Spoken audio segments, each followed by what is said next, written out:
उस परमात्मा के बारे में क्या विधि बताते हैं प्रभु के पाने की, उस पूर्ण ब्रह्म की। जैसा कि आपने कल और परसों के सत्संग में सुना कि सारी सृष्टि रचना कैसे हुई, हम कैसे फंसे काल के जाल में,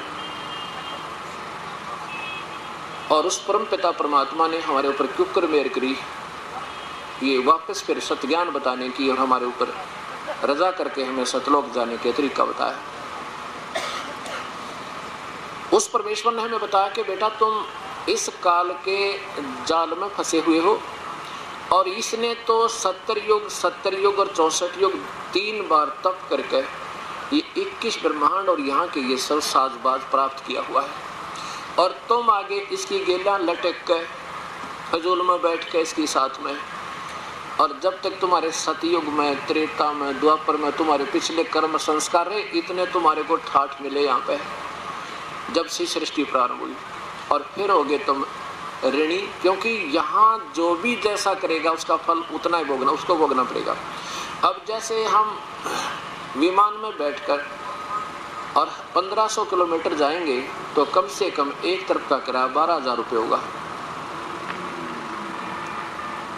और इस काल के विमान में बैठे पृथ्वी घूमे, ये स्वयं घूम रही है, फिर चारों तरफ सूर्य के चारों तरफ घूम रही है, और हम फिर यहाँ इसके द्वारा, काल के द्वारा दिए गए इस वायु को श्वासों के द्वारा वायु प्रयोग करें, और फिर कार्बन डाइऑक्साइड अंदर से छोड़ के इसको दूषित करें, इसके ऋणी।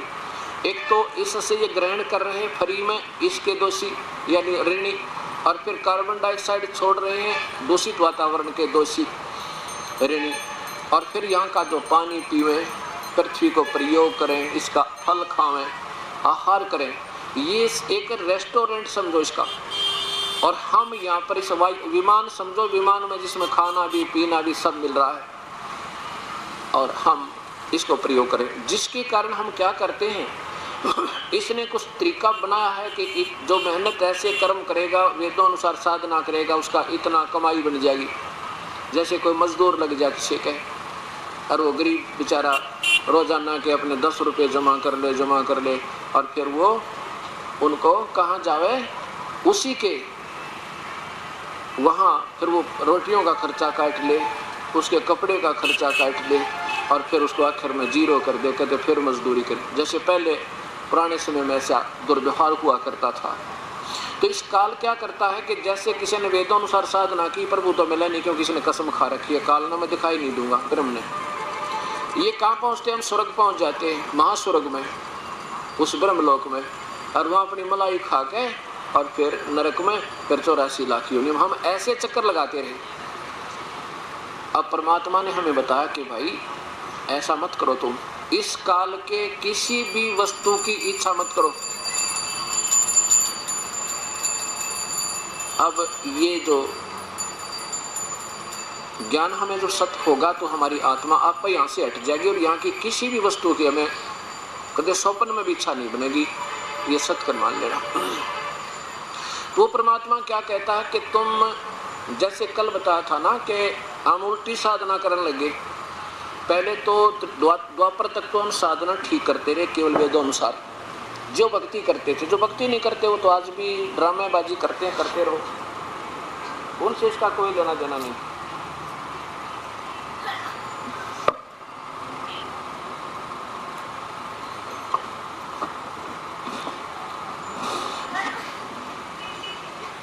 और जो भक्ति करते थे वो केवल वेदों अनुसार साधना किया करते थे।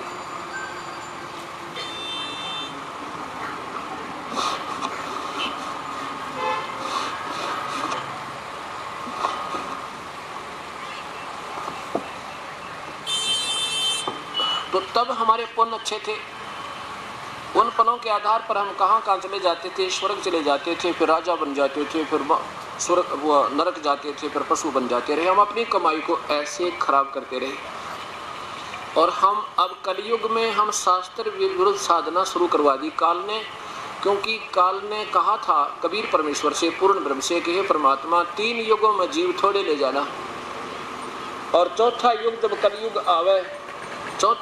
कलयुग आवे तब तो शरण जीव बहु जावे।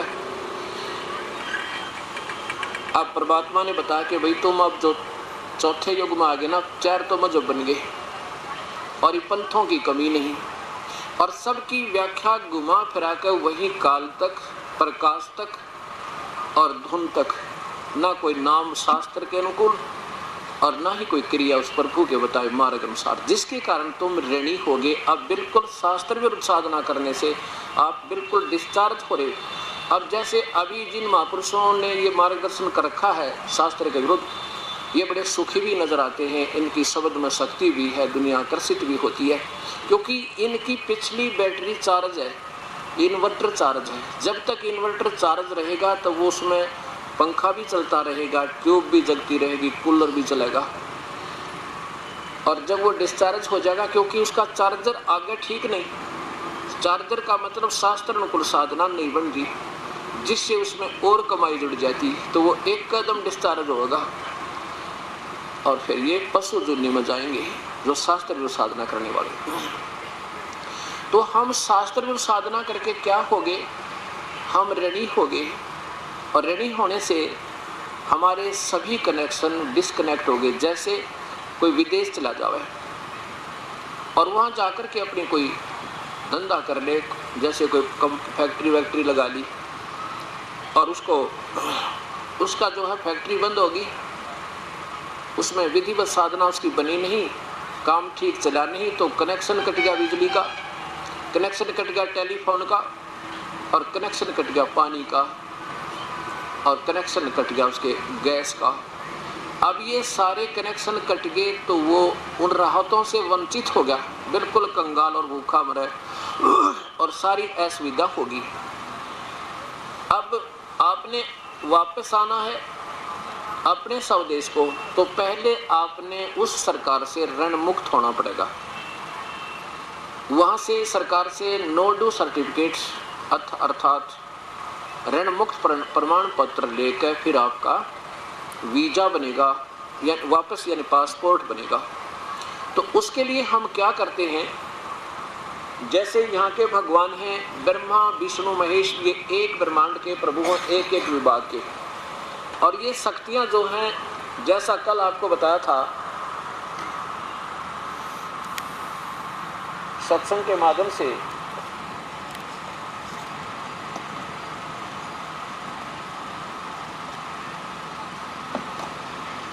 कि हम क्या करते रहे।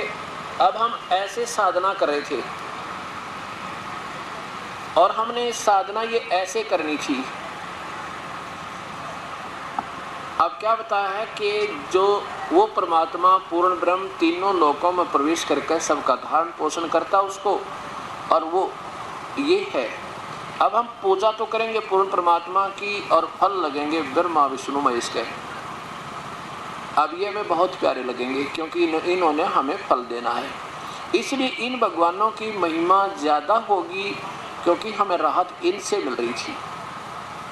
अब हम ऐसा कर रहे हैं, अब ये भी विवश हो गए हमें लाभ देने से, क्योंकि टहनियाँ का फल लगने बंद हो गए, क्योंकि हमारी शास्त्र विरुद्ध साधना यानी उल्टा पौधा बीज रखा। अब हम आपको ऐसे कराएंगे, बस कुछ भी नहीं करना, ना तुम्हें छोड़ना ना कुछ करना, ये पौधा सीधा करना। एक का साधे सब सदा सब साधे सब जा, और माली सींचे मूल को फिर फल फूलेगा। अब जैसे आपने किसी फैक्ट्री में नौकरी प्राप्त करनी है, आपने पूजा तो करनी पड़ेगी फैक्ट्री के मालिक की, उसको प्रार्थना पत्र लिखोगे, उसकी सब टर्म और कंडीशंस को स्वीकार करोगे लिख कर, फिर वो आपकी अपॉइंटमेंट कर देगा, आपकी नौकरी लगा देगा, और फिर आपने काम करना पड़ेगा आगे उस फैक्ट्री के डिपार्टमेंट्स में, आगे और दूसरे विभागों में जाकर, और वहाँ के इंचार्ज और होंगे। अब वो इंचार्ज जो होंगे वो आपके ऊपर सुप्रीम हैं, और वो आपको केवल वर्क डन देंगे। आपकी डेली हाजिरी लगेगी, प्रतिदिन आपकी उपस्थिति लगेगी, और उसके आधार पर आपकी तनख्वाह देंगे वही आगे कैशियर वगैरह से, क्योंकि बनाकर वो उनको देंगे।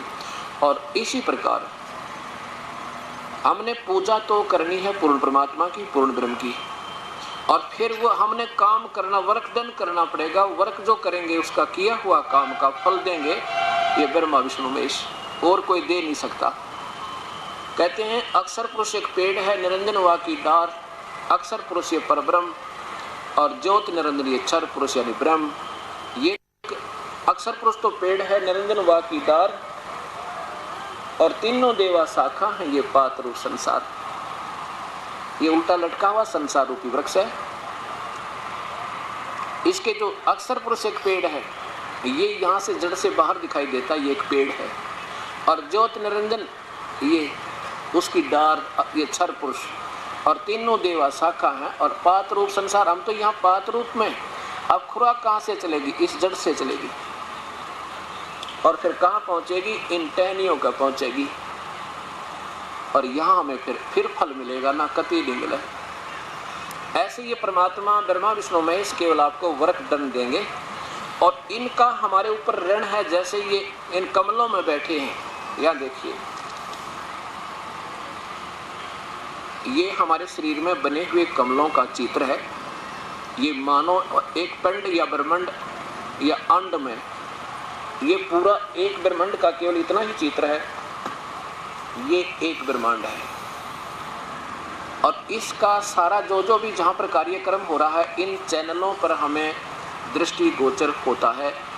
इसमें ये भगवान विद्यमान है, इनके यहाँ कार्यालय है। और जब हम यहाँ से चलेंगे, अब क्या कहते हैं संत? कहते हैं हमारा मार्ग तो सीधा त्रिकुटी से प्रारंभ होता है। नीचे का तो योगियों का मार्ग, हम तो यहाँ से चलते हैं। भले आदमियों, ये त्रिकुटी तो इंटरनेशनल एयरपोर्ट है। उससे पहले हमने यहाँ तक इनसे ऋण मुक्त होना है। थ्रो प्रॉपर चैनल यहाँ पहुँचेंगे तो यहाँ जा सकते, ना कभी नहीं जा सकते, चाहे कितनी बात बनाओ। अब ये दास क्या करेगा? आपको इन भगवानों के मंत्र देगा, मंत्र देगा। मंत्र इनकी पूजा नहीं, इनका ऋण उतरेगा। मूल कमल में गणेश जी, देखिएगा, ये मूल कमल में गणेश जी, इसकी 4 पंखड़ी है इस कमल की। इसमें ये भगवान, ये शक्ति विद्वान है जो कि तो दिखाई देती है।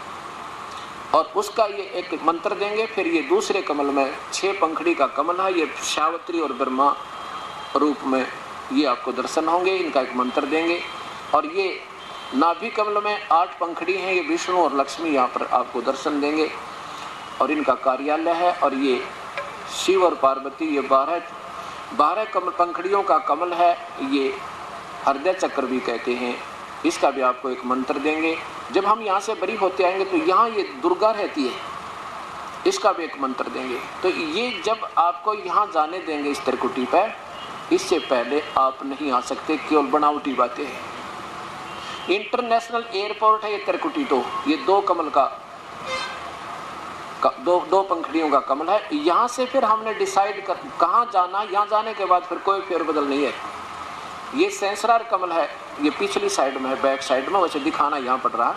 ये बीच में पीछे होता है, चोटी है ना, चोटी, इसके नीचे, इसके आसपास ये 1000 पंखड़ियों का ये ज्योति निरंजन का। ज्योति निरंजन केवल 1000 तक ही गिनती का भगवान है। भुजा भी 1000, इसकी पंखड़ी भी 1000 और इसमें तेज भी 1000 का ही है। इतना इसका तेज समझो। अब क्या बताया आपको कि हम आपको कैसे सतलोक जाने का तरीका देंगे। पहले आपको ये 5 मंत्र देंगे, 5 के साथ 2 मंत्र और होंगे। ये 5 मंत्र हमें पूजा नहीं ब्रह्मा विष्णु में इसकी। जैसे हमने बैंक का लोन ले रखा है और बैंक का लोन हम भरना शुरू कर देंगे तो वो प्रसन्न होंगे, बैंक मैनेजर आपको शाबाशी देंगे, बहुत अच्छा बेटा, बहुत अच्छी बात है। और नहीं तो वो आपको दुखी करेंगे, आपको जो है ना अंदर करेंगे, आपकी कुड़की करवा देंगे। और वो जब प्रसन्न होंगे, जब उनका वो लोन देना शुरू कर दोगे, नहीं तो वह भी दुखी रहते हैं, उनके ऊपर और दाब पड़ी रहती है।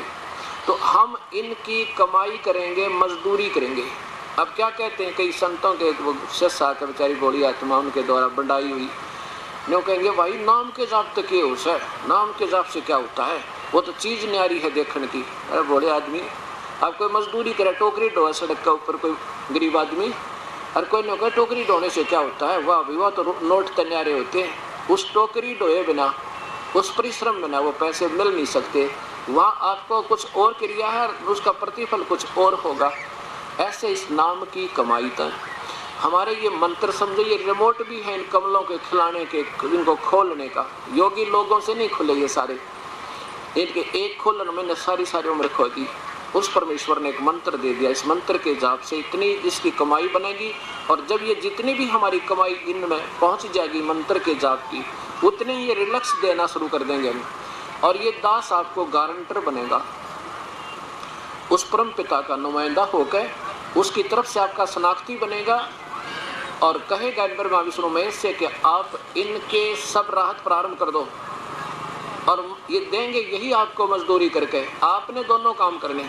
इस मंत्र के जाप से ब्रह्मा विष्णु महेश गणेश माता के जो ऋण है वो भी आपका डेबिट भी, उसको लोन भी उतरता रहेगा, और साथ में राहत भी आपको संसारिक कार्यों की, क्योंकि इन्होंने देनी आपको, और वो भी शुरू हो जाएगी। फिर देखना, और फिर दो मंत्र हैं आपके, वो कमाई आपकी उस ऊपर वाले ऊपर चलेंगे जब और आगे, उसमें आपकी कन्वर्ट हो जाएगी। ये पहला मंत्र 7 मंत्र का आपको दिया जाएगा, और इस 7 मंत्र की कमाई आपने फॉर एवर आखिरी सांस तक करनी है। जब आप, क्योंकि आप बहुत युगों के ऋणी हो गए, आप असंख्य युग हो गया, हमने ये इनका जो है ऋण अपने ऊपर है, आप अंतिम श्वास तक ये भी जाप करना है इस 7 मंत्र का। और फिर आपको इस 4 महीने के बाद ये दास एक मंत्र देगा जिसमें 2 मंत्र का जाप होगा। उसमें एक तो मंत्र होगा ओम, क्योंकि ओम जो नाम है ये ब्रह्म से लेने वाली मिलने वाली राहत का, ओम की कमाई जो है ब्रह्म तक की कमाई है।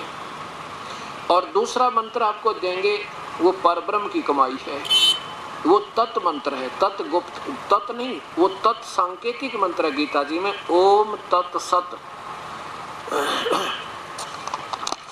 गीता अध्याय नंबर 17 का श्लोक नंबर 23 में लिखा है कि पूर्ण परमात्मा के पाने का 3 विधि का मंत्र है, और 3 मंत्र का जाप है, उस 3 विधि से उसका जाप होगा।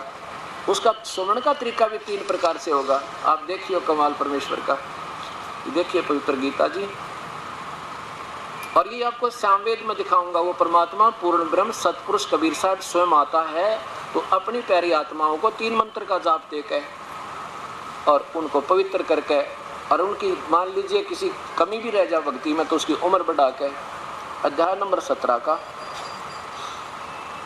और श्लोक नंबर 23 देखो, मंत्र नंबर 23, ओम तत् सत इति निर्देशः ब्रह्मणे त्रिविध समर्थ।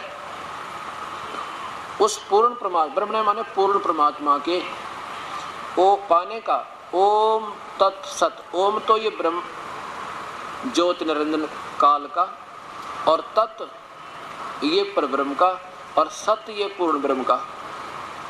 यह निर्देश माने, निर्देश के अंदर दोनों व्याख्या है, आदेश भी और संकेत भी। निर्देश का अर्थ था और नहीं करना, बिल्कुल यही करना, बस फाइनल है। इति निर्देश है, इति निर्देश है ब्रह्मणे त्रिविध समर्थ है। उस पूर्ण परमात्मा के सिमरण पाने का, उसके भक्ति का ये 3 प्रकार का नाम का जाप सिमरण कहा है, और 3 विधि से करना है, मिलेगा ये 3 विधि से। 3 प्रकार बताए जाएंगे इसको कैसे सिमरण होगा। और शुरू में जब सृष्टि रचेगी वो पुण्यात्मा इसी प्रकार अपनी साधना किया करते थे, इसका सीधा अर्थ बने। और फिर 23-24 में क्या लिखा है,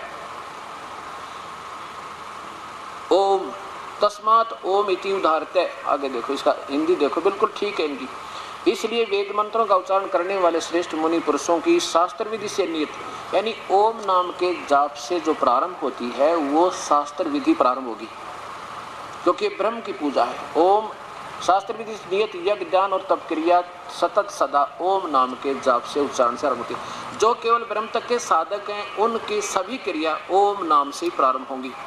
आगे देखो उच्चारण, उसका ओम नाम का उच्चारण करके आरंभ करते हैं। आगे 25 में लिखा है कि तत्, ये जो नाम है ये सांकेतिक है।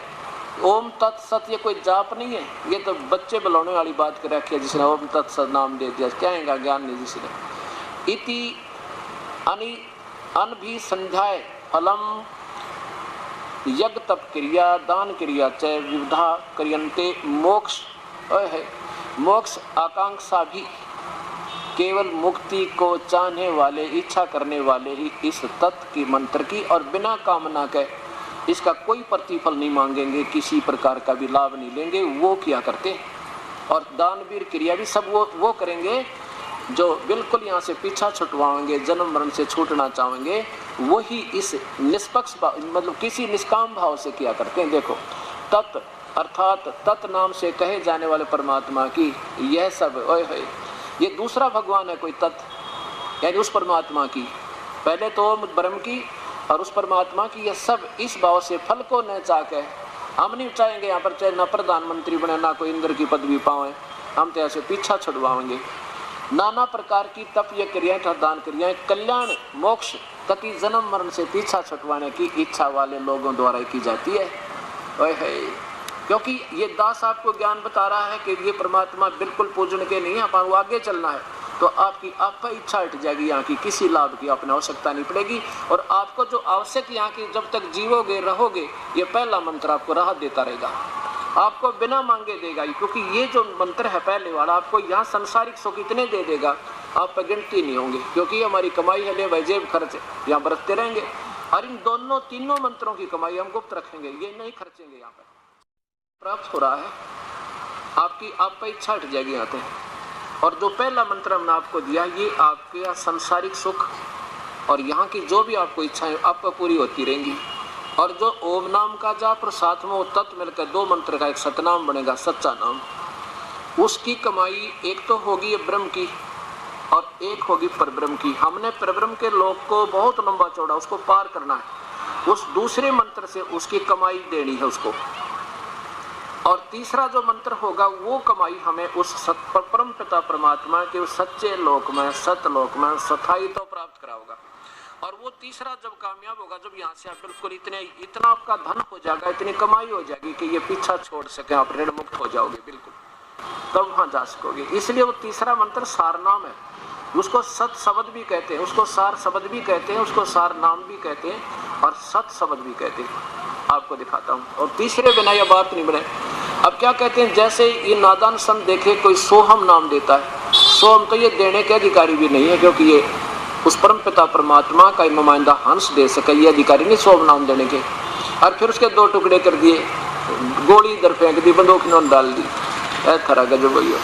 और फिर ये अधिकारी नहीं, जैसे जिनको कति अनजान लोग और या कति जानबूझ कर बकवाद करने वाले ही ये ऐसे नाम अपने आप वो मंत्र देते हैं, जो ये अधिकारी नहीं। वो तो वो हैं जैसे एक एसडीएम बन गया आप जज्जर के अंदर, पीछे पेपर में आई थी, और एक वहाँ के एसडीएम के आप एक बनवा कर उसके ट्रांसफर ऑर्डर इसे बढ़िया दस्तक कर दिए जो के जो, और वो भेज दिया।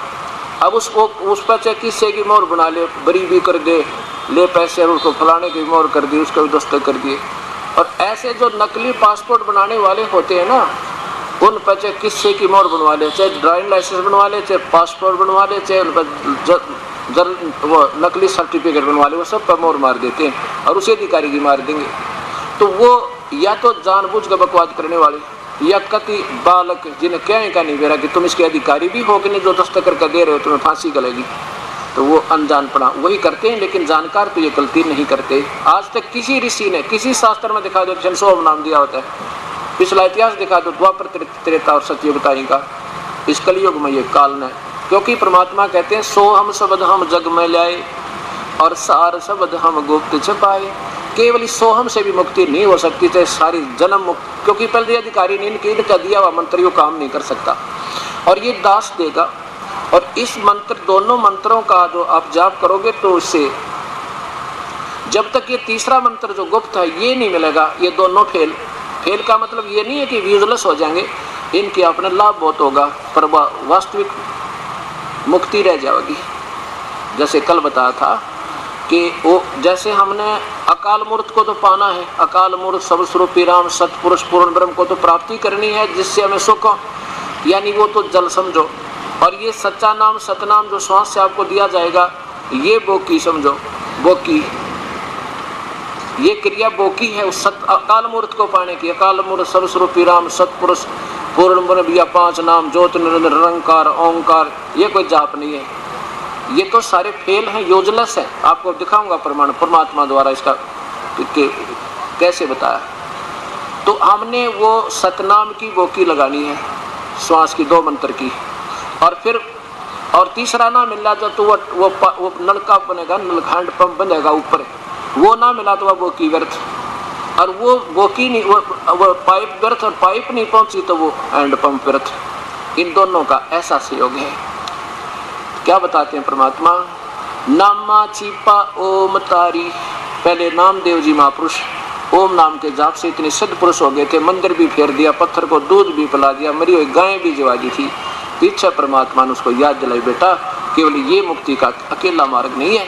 फिर वो परमेश्वर स्वयं में ले आकर के गुरु रूप में, जो कि मनुष्य रूप है उनका, वो शरीर दूसरा तेज कम तेज का बना दिया। फिर उनको सारी विधि बनाई, फिर वो दूसरा मंत्र दिया। फिर कहते हैं सार शब्द पाया जद लोई, आवागमन बोर ना होई। फिर उस पर प्यारी आत्मा का पूर्ण मुक्ति हुई जब वो सार शब्द। अब देखना इसके सामने, बिल्कुल सत शब्द कहो सार शब्द कहो, एक ही बात है। अध्याय नंबर 17 का आप चल रहे हो, अब 23, 24, 25वां श्लोक, 24वां श्लोक आप देख रहे हो। 25वां श्लोक आपने देखा, तत्नाम से कहे जाने परमात्मा की यह सब है।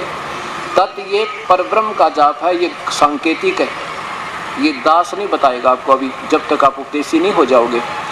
और आप चाहे, हमने लिखा भी है पुस्तकों में ये समझाने के लिए कि वास्तव में ये मंत्र है, अगर उससे कोई पढ़ के कोई लेगा आप जाप करता है उसे कोई लाभ नहीं होगा। क्योंकि जैसे अपॉइंटमेंट लेटर आप बेशक जो का त्यों बनवा लो, अधिकारी दस्तक नहीं करेगा, वो अपॉइंटमेंट लेटर व्यर्थ है, उसका कोई लाभ नहीं। तो इस दास से मिलेगा तो वो लाभ फायदा करेगा, नहीं तो यूजलेस है, बेशक बात बनाना।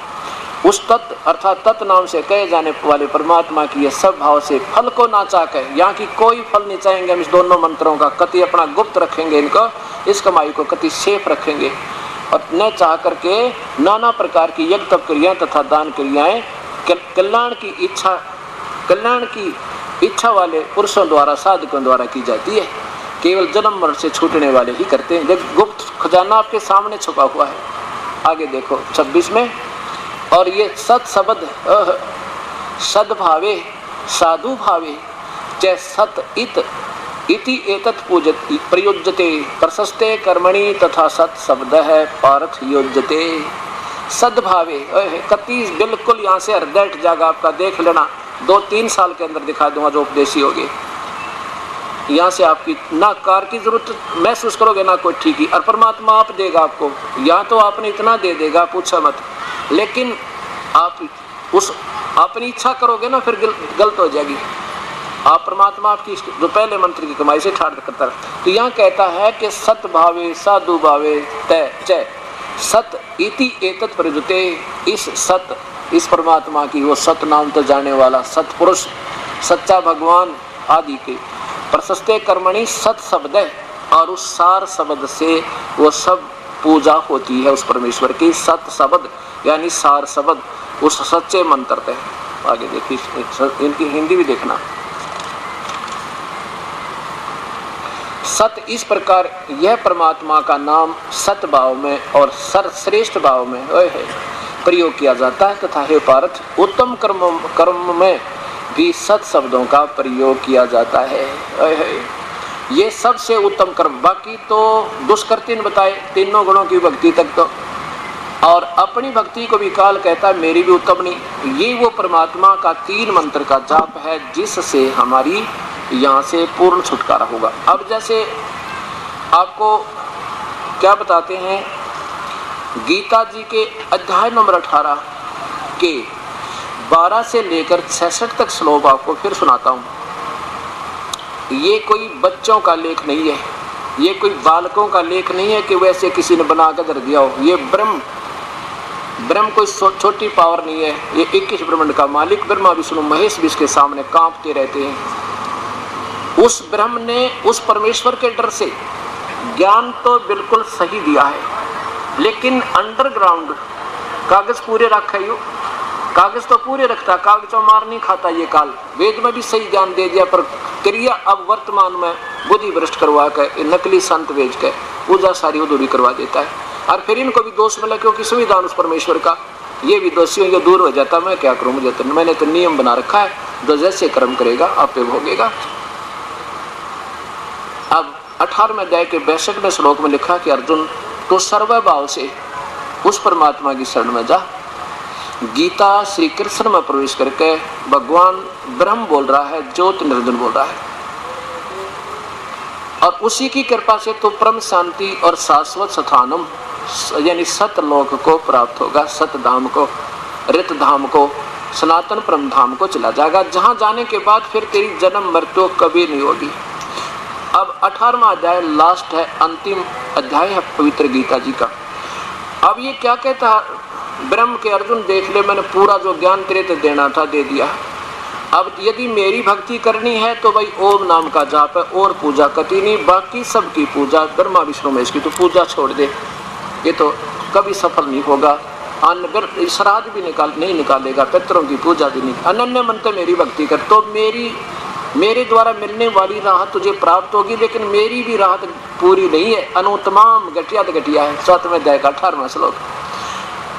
लेकिन उस परमात्मा की शरण में जा और फिर तेरा कभी जन्म मृत्यु नहीं होगा, परम शांति होगी। मेरी शरण में रहेगा तो युद्ध भी करना पड़ेगा और मेरा श्रवण भी करता रहे, भाई युद्ध तो तूने करना ही पड़ेगा और कर्मों का दंड बेटा भोगना पड़ेगा।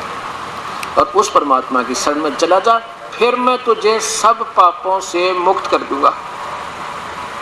कैसे? जैसे हमारे ऊपर ऋण है तो इसके पाप, इनका दबाव, इसका दंड हम भोग रहे हैं और इसका ऋण मुक्त हो जाएंगे, फिर ही हमारे क्या मांगे। ईमान ले हम किसी के ऋणी है तो उसकी हर दाब हमारे ऊपर बनी रहती है, उसको दे देंगे, उसका कर्ज तो वो हमें बरी कर देगा, जा भाई निकल यहाँ से। अब क्या होगा? 18वें अध्याय के 62वें श्लोक का आपने सुना। 63 में क्या कहा कि अर्जुन अब देख ले, जो तेरी समझ में आओ वो कर ले, मेरी शरण में रहना है या उसकी शरण में जाना। ये गुप्त से गुप्त ज्ञान, कौन सा? गीता जी का गुप्त से ज्ञान, तेरे ज्ञान मैंने तेरे को कह दिया, ये रहस्य में ज्ञान।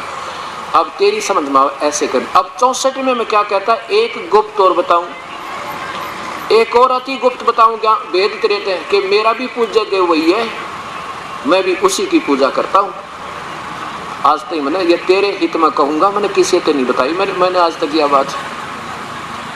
अब 65 में क्या कहता है कि अर्जुन मेरी शरण में रहना तो मेरे में मन वाला हो, मेरी पूजा कर, मुझे नमस्कार कर, और मैं सत पर प्रतिज्ञा करता हूं मेरे पास रहेगा, यानी फिर तो छोटे नरक स्वर्गों में नहीं जाएगा, इस ब्रह्मलोक में आ जाएगा। अब ये क्या चक्कर है? ब्रह्मा विष्णु महेश के उपासक तो इस स्वर्ग में जाते हैं, अक्षणिक सुख है ये बिल्कुल इसमें, और साथ ही नरक है इसमें। यहाँ वाले प्राणियों को यहाँ हाहाकार रोज सुनाई देती है, इनकी घी बनी रहती है, पता लग जाता है एक तो बारी यहाँ से जाने का समय आ गया। 1 वर्ष पहले इनकी रोटी छूट जाती है, वहाँ भोजन आहार अच्छा नहीं लगता है इनको, और फिर इस पृथ्वी लोक में, पाताल लोक में 84 लाख यूनियम धक्के खाते हैं, और फिर ये परम लोक है। कहता तू चिंता ना करे, इस छोटे मोटे सुख तो मेरे पास आ जाएगा, यहाँ पे मैं सत प्रतिज्ञा करता हूँ। और इसमें इन ब्रह्मा विष्णु महेश की उपासना से 1000 गुना ज्यादा सुख है, और है फिर भी जन्म मृत्यु। 8वें अध्याय के 16वें श्लोक में लिखा है कि ब्रह्मलोक पर्यंत ये सभी नाशवान है। भाई ब्रह्मलोक पर्यंत सभी नाशवान है, ये सब लोग कति विनाश में होंगे, यहाँ तक के ये। अब क्या बताया है? फिर बताता 66वें श्लोक में आते हैं। 66वें श्लोक में क्या बताया कि अर्जुन तो ढीले उठना छोटा है, घना दुखी ना हो भाई। अब ऐसे कर, अगर तूने उस परमात्मा की शरण में जाना है तो ऐसा कर, मेरी पूजा जो तूने ओम नाम की ये क्रिया और जितने भी दान धर्म क्रियाएं की है, यानी यज्ञ किए हैं, इनको तू मुझ में त्याग दे, मेरी कमाई मुझे छोड़ दे, मेरे में छोड़ के एकम शरणम व्रज। एकम माने सर्व शक्तिमान अद्वितीय, जिसके बराबर दूसरा कोई नहीं, उसकी शरण में व्रज माने जा। और फिर सर्वधर्मान परित्यज्य माम एकम शरणम व्रज अहम तवाम सर्व पापे व्यामोक्षामि मा शुच। फिर मैं तुझे सब पापों से मुक्त कर दूंगा, तो चिंता ना करे। अब देखो यहाँ बात बिगड़ गई। इन गीता के शरणार्थकर्ताओं ने ये तत्व ज्ञान तो था नहीं, वो अर्थों के अनर्थ करके और काल के ही जाल में ठोक दिया। आपको दिखाता हूं वर्ज। वर्ज माने क्या होता है? वर्ज माने होता है जाना, और इन्होंने कर दिया वर्ज माने आजा। आपके सामने प्रमाण दूंगा और शब्द कोश दिखाऊंगा, और साथ में महापुरुषों के द्वारा किया गया ये टीका दिखाएगा दास आपको। अब देखिए गीता जी के वो 4 श्लोक अपनी आंखों देखना, 5 श्लोक 62 से 66 तक।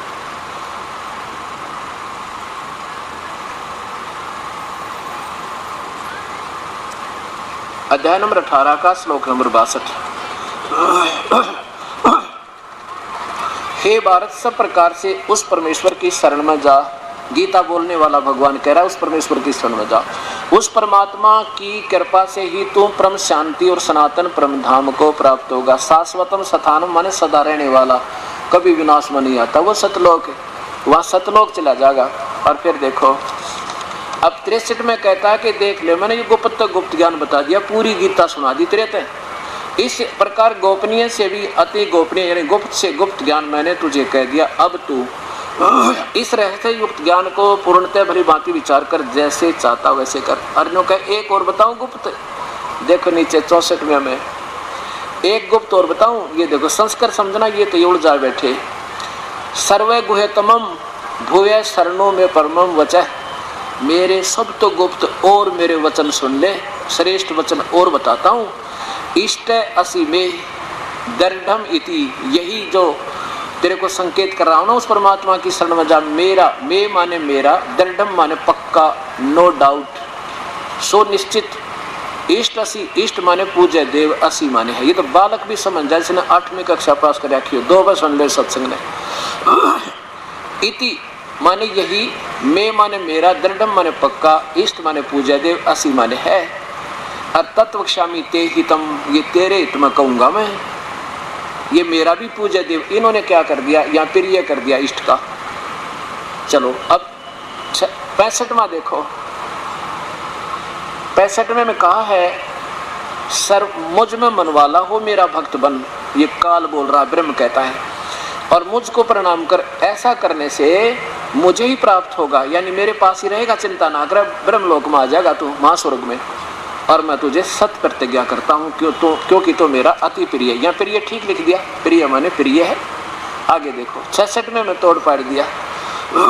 सर्वे धर्मान प्रीतज माम, सर्वे धर्मान प्रीतज माम, धर्मान माने जितनी भी धार्मिक मेरे लेवल की जो पूजा तूने की है मुझ में छोड़ के, प्रीतज माने छोड़ के, माम माने मुझ में, सभी पूजाओं को, मेरी सभी पूजाओं को मुझ में छोड़ के, एकम शरणम व्रज, एकम माने जिसका बराबर कोई और ना हो, उस अद्वितीय परमेश्वर की शरण में, सर्वशक्तिमान की शरण में। वर्ज माने जा, ये लेखन होना है, इसका अर्थ है जा, ये कहते हैं आजा, उल्टा कर दिया टीकाकारों ने। अहम तवा सर्व पापे भय मोक्षामी मां सोचा, फिर मैं तुझे वही सब पापों से छोड़ दूंगा, मुक्त करवा दूंगा, तू चिंता ना करे, क्योंकि इसका ऋण मुक्त हो जाएगा तो हमें छोड़ देगा। यहाँ देखो संपूर्ण धर्मों का अर्थात संपूर्ण कर्तव्य कर्मों का को मुझ में त्याग कर तू केवल एक, मुझ में त्याग कर तू केवल एक है। अब माम का अर्थ क्या लिखा, माम माने मुझ लिखना था, सर्वशक्तिमान सर्वधार परमेश्वर, ये महापुरुष ने अपनी तरफ से लगा दिया। और हम हिंदी पढ़ते रहे अभी तक। शरण में जा, आजा, वर्ज माने इन्होंने कर दिया आजा, और फिर मैं तुझे संपूर्ण पापों से मुक्त कर दूंगा, मत सोच ना करे। अब देखो वर्ज माने आजा नहीं, इसका अर्थ होता चला जा उसकी शरण में, जाओ, आना नहीं होता, वर्ज माने जाना होता है। गो माने जाना, उसका अर्थ कम नहीं हो सकता, किसी सूरत में किसी डिक्शनरी में नहीं हो सकता। अन्य शब्दों के अन्य शब्द हो सकते हैं, लेकिन जाने का आना कभी नहीं हो सकता, भूल मत करना चाहिए। कितनी बात बनाओ, अभी आपको प्रमाण देता हूँ। वर्ज माने जाना होता है, और ये क्या कहते हैं आजा। एक देख लिया आपने गीता, अब दिखाता हूँ गीता प्रेस गोरखपुर से प्रकाशित विष्णु महापुराण।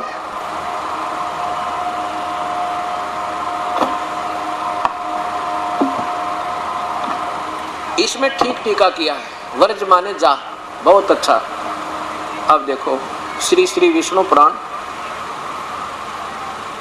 गीता प्रेस गोरखपुर से प्रकाशित है, अंदर से भी देख लीजिए। श्री मुनीलाल गुप्त और गीता प्रेस गोरखपुर से इसका ये मुद्रक है, गीता प्रेस गोरखपुर।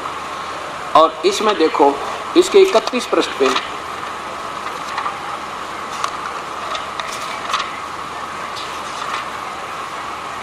इसमें थोड़ा पीछे कर दिया और पूरी दिखाया।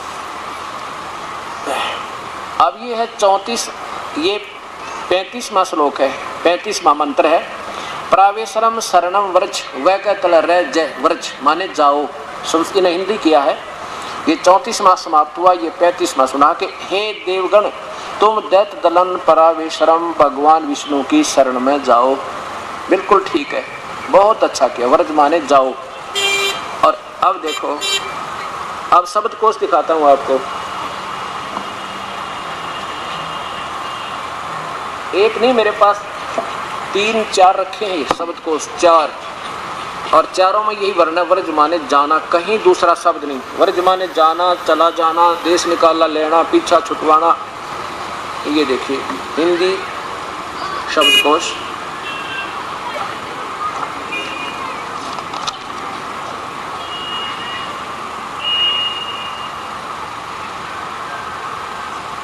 ये संस्कृत शब्दकोश। व्रज वैकतल रह जाए व्रज, जाना, चलना, प्रगति करना। और नीचे देखो वर्ज वर्जनम घूमना फिरना, यात्रा करना, निर्वासन, देश निकाला। ये आदि आदि इसके अर्थ बनते हैं। और अब देखो इन महापुरुषों की आपको दिखाता हूं,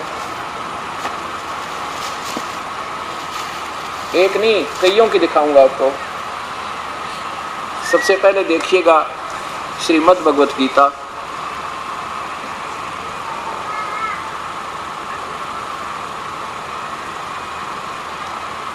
संत श्री आसाराम जी, आश्रम अहमदाबाद, ये श्री संत जी का चित्र। और 18वें अध्याय का 66वां श्लोक, ये देखो 18वां अध्याय, नीचे आइए 66वां। सर्वधर्मान परित्यज माम एकम शरणम व्रज, संपूर्ण धर्मों का अर्थात संपूर्ण कर्तव्य कर्मों को मुझ में त्याग कर तू केवल एक मुझ सर्वशक्तिमान सर्वाधार परमेश्वर की शरण में आ जा। लिखना था चला जा। अब कोई कुएं में गिर रहा हो और बोर्ड लगा हो आगे कि आगे मत जाओ, ये भयंकर रास्ता, हर कोई कह जाओ जाओ कोई दिक्कत नहीं, तो वो कितना भयंकर काम कर रहा है, विपरीत दिशा देकर गलत मार्गदर्शन करके। आ जा, काल तो कहे पीछा छुटा ले भाई, तो अगर जाना चाहता तो संत ने ढूंढ ले उसने, और ये कहे ना मेरे शरण में आ जा, न्यू कहे जाइए मत कहीं पर। आगे देखो ये तो एक, और ये देखिएगा श्रीमद् भगवत गीता। और ये कहाँ से प्रकाशित है? आदरणीय श्री हंस जी महाराज और ये महापुरुष श्री संत प्रेम रावत उर्फ बाल योगीश्वर तथा श्री सतपाल जी, श्री संत सतपाल जी महाराज के पूज्य पिताजी और गुरुदेव दोनों ही हैं। इनके आश्रम से ये सतपाल जी का चित्र देखिए। और ये कहाँ से प्रकाशित है? पता है मानव उत्थान सेवा समिति, श्री हंस सत्संग भवन, 2/12 पंजाबी विभाग, नई दिल्ली। इनका भी देखिए, व्रज माने, यहाँ देखिए अष्टदश अध्याय 18वां अध्याय, नीचे लाइए ये 66वां श्लोक। ये 63 तक तो ऊपर हो गए, 63, 64, 65 और ये 66वां। सर्वधर्मान प्रीतज माम एकम शरणम व्रज, यहाँ इनका अर्थ देखिए। सर्व धर्मों के कर्मों को छोड़कर, पहले धर्म तो कोई था ही नहीं, जब ये गीता बोलेगी कोई धर्म नहीं था, ना हिंदू मुसलमान सिख ईसाई कोई नहीं था, ये केवल धार्मिक पूजाओं की तरफ इस संग के सभी धर्मों के कर्मों को छोड़कर केवल मेरी शरण में आ। ऐतरा गजब हो, डिक्शनरी भी उठा कर ना देखी न, वे कम से कम यूँ तो देख ले तुम कर क्या रहे हो। अब देखो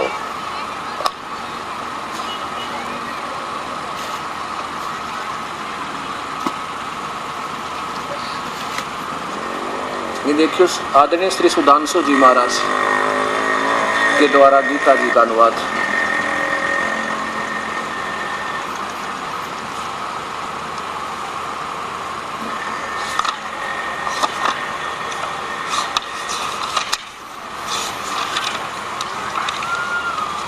यहाँ पर 18वां अध्याय। सर्वधर्मान प्रीताज माम एकम शरणं व्रज, संपूर्ण धर्मों का आश्रय छोड़कर तो केवल मेरी शरण में आ जा। है तेरा गजब हो। अब देखो, अब ये अनजान भक्त आत्मा क्या कहते हैं कि ये संत तो सबकी निंदा करता है और इनका पेट में दर्द हो इनका हमारे गुरु जी पुस्तक क्यों दिखावे। रकमाल की बात 150 रुपये ला के खरीद रखी हमने और रोज पढ़े, इसलिए दुनिया पढ़ने लग रही तो मैं पढ़ा दूं सबको, के दोष हो गया भाई। मैं अपनी तरफ से इनको कोई बुरा कहता हूँ या इनको कोई गाली देता हूँ, कोई अपशब्द प्रयोग करता हूँ, मेरा दोष भाई। अर्जों की तो जो लिखी है मैं पढ़ा रहा हूँ और फिर वास्तविकता बता रहा हूँ। शास्त्र क्या बता रहे हैं, परमात्मा क्या संकेत है, इसका वास्तविक अर्थ क्या है। किसी को अच्छा लगे स्वीकार कर लो और ये पसंद है तो कोई दिक्कत नहीं, दास ने कुछ नहीं लेना देना। अब ये बात समझ में जब आओगी आपके, जब आप स्वयं सियाने होंगे। अब क्या कहते हैं कि पहले क्या होता था, शास्त्रार्थ करो। जब हमारे पूर्वज भगत समाज बोली आत्मा बैठ जाते श्रोतागण और एक इधर बैठ जाता संत, एक इधर बैठ जाता ऋषि, कहते आप पे गटमट करके आप पे फैसला कर लेते। अब जिसने 4 वाणी ज्यादा बोल दी धारावाहिक, इन बोली आत्मा ने वाह वाह कर दी, नाप नहीं मालूम ये बतला क्या रहे और उनसे उनकी विजय और हार है। बताओ के शास्त्रार्थ हो, इसी करके अब बात बिगड़ गई। अब ये दास चाहता है कि भगत समाज को इतना शाना कर दूं, ये आप शास्त्रार्थ करेंगे संतों के पास जाके। जब ये आपके सामने आके कोई कहें कि तुम गलत कह रहे हो, तुम्हारे गुरुजी गलत कह रहे हैं, एक एक बच्चा शास्त्रार्थ करेगा इनके साथ और इनका जुबान बंद हो जाएगी। 2 साल में दिखा दूंगा आपको। या ये महात्मा होंगे तो अपनी हार स्वीकार कर लेंगे, भाई हमारे पे गलती बनेगी, कोई बड़ी बात नहीं, कर ना जाने किस पे की गलती हो जाए, सुधार लो, इंसान होता है। इन बड़ी आत्माओं का जीवन अच्छा हो जाएगा। अब ये देखिएगा, ये श्री राम सुखदास जी महाराज गीता प्रेस गोरखपुर के संचालक भी हैं और इनका भी टीका देखिए।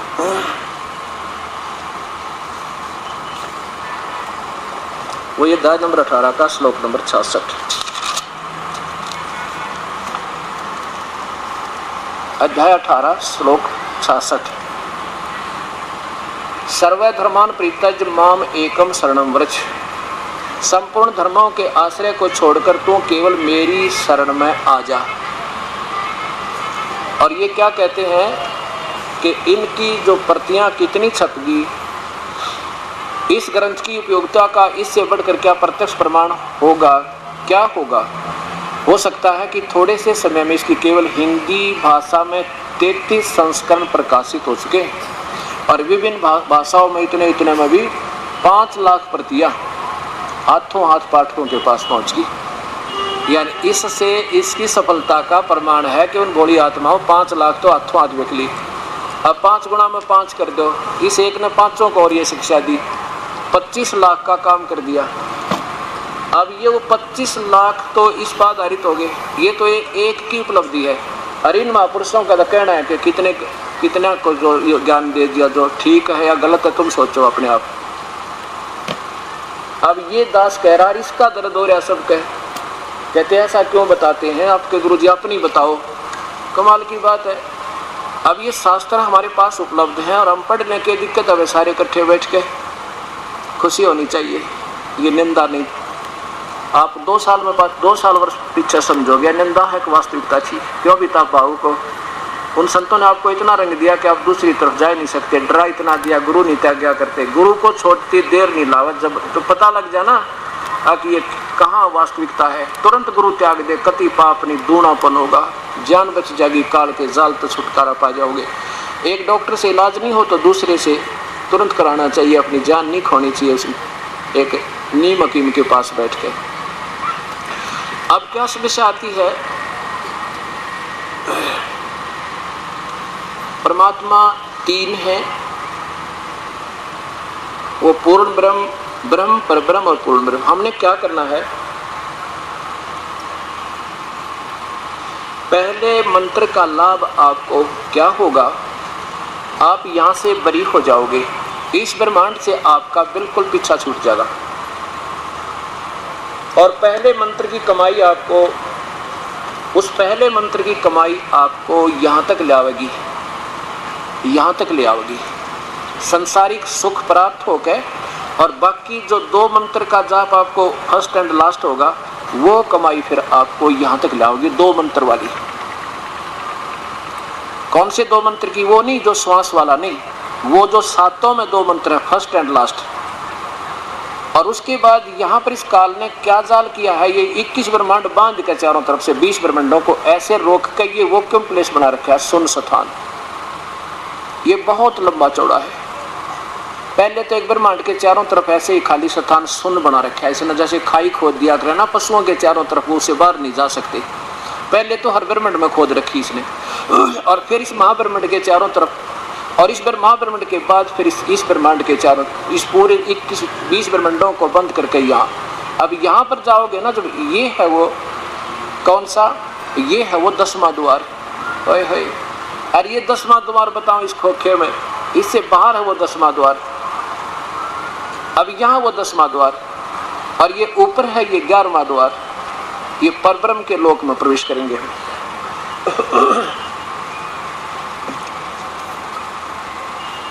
ये देखिएगा,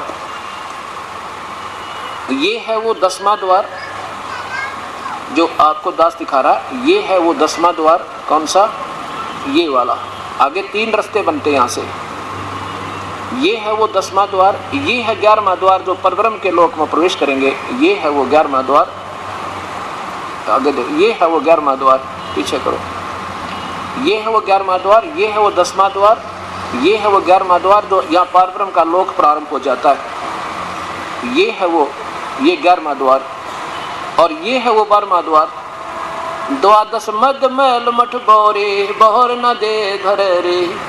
इस 12 द्वारों को पार करके यहाँ वो स्थान, वो शाश्वत स्थान जहाँ पर कभी जाने के बाद मृत्यु नहीं होती। अभी तक इन्होंने 10 द्वार गाटा जोड़ रखा, और 10 द्वार का इन्होंने बेरा भी कोई ना। ये है वो 10वां द्वार, ये है वो 11वां द्वार, और इस 11वें के बाद फिर ये 12वां द्वार। यहाँ जाकर के ये परमात्मा की वास्तविक स्थिति सामने जाना है। अब ये 3 भगवान हैं। हम इस पहले मंत्र का जो आपको बताया, यहाँ आएंगे, और यहाँ वो 2 मंत्र का जाप जो श्वास से होगा ना, एक ओम होगा और एक उसमें तत्व मंत्र, वो और दूसरा मंत्र जुड़ के यहाँ एक लॉक लगा रखा है इस काल ने। बिल्कुल ये कभी किसी से नहीं खुल सकता, केवल सच्चे नाम परमेश्वर वाले तक, और वो अधिकारी से प्राप्त होगा। वैसे तो वहाँ कोई जा ही नहीं सकता। तो ये जब खुलेगा, और ये नहीं खुलता तो उन महापुरुषों को जो बहुत बड़े अच्छे विधिवत साधक हुए हैं, हजारों वर्षों तक ओम नाम का जाप करते रहे, वो फिर यहाँ भेज देता उनको। यहाँ पर नकली सतलोक, नकली अलकलोक, नकली अगमलोक, नकली अगामी अनामी लोक इस काल ने रच रखी। और इनमें से भी महापुरुषों के जो अच्छे और ज्यादा पुण्यकर्मी, उनको यहाँ 12 भक्त यानी ऋषियों को यहाँ रखता है। बहुत अच्छे पुण्यकर्मी सिलेक्ट करता है, उनको फिर कलयुग में गलत मार्गदर्शन करने के लिए अपने काल के दूत बना कर भेजता है, जो करोड़ों जीवों को गलत मार्गदर्शन करके दोषी होते हैं डबल, और स्वयं भी शास्त्र भी साधना करके फिर नरक में गिर जाते हैं। इस काल का इतना भयंकर जाल। ये जो लोक लगा है यहाँ पर, ये खुलेगा उस सच्चे नाम तो जो 2 मंत्र का आपको दास देगा, और फिर ये ऊपर को चला जाएगा। यहाँ जाकर काल से हमारा हिसाब किताब होगा, परमात्मा हमारे साथ होंगे। ओम नाम की कमाई जो होगी और यज्ञ याग जो की है, वो हम उसको कहीं नहीं खर्चेंगे। इसमें ना इंद्र बनेंगे, ना इसके स्वर्ग लोक में जाएंगे, महास्वर्ग में हम इसको पकड़ा देंगे। और जो आगे जो मंत्र होगा वो परब्रह्म का जो मंत्र दूसरा मंत्र है, वो हम फिर उसका हिसाब इसको यहाँ देंगे परब्रह्म को, और इसके बाद वो तीसरा मंत्र जो हमारे साथ होगा वो उसकी शक्ति, उसकी कमाई, हमें उसके साथ आत्मा को सहयोग भी मिलता रहेगा आगे चलने का। और फिर इस परमेश्वर के चरणों में जाके यहाँ स्थाई स्थान पाएंगे, फिर कभी जन्म मृत्यु नहीं होगी। ये 3 परमात्मा है।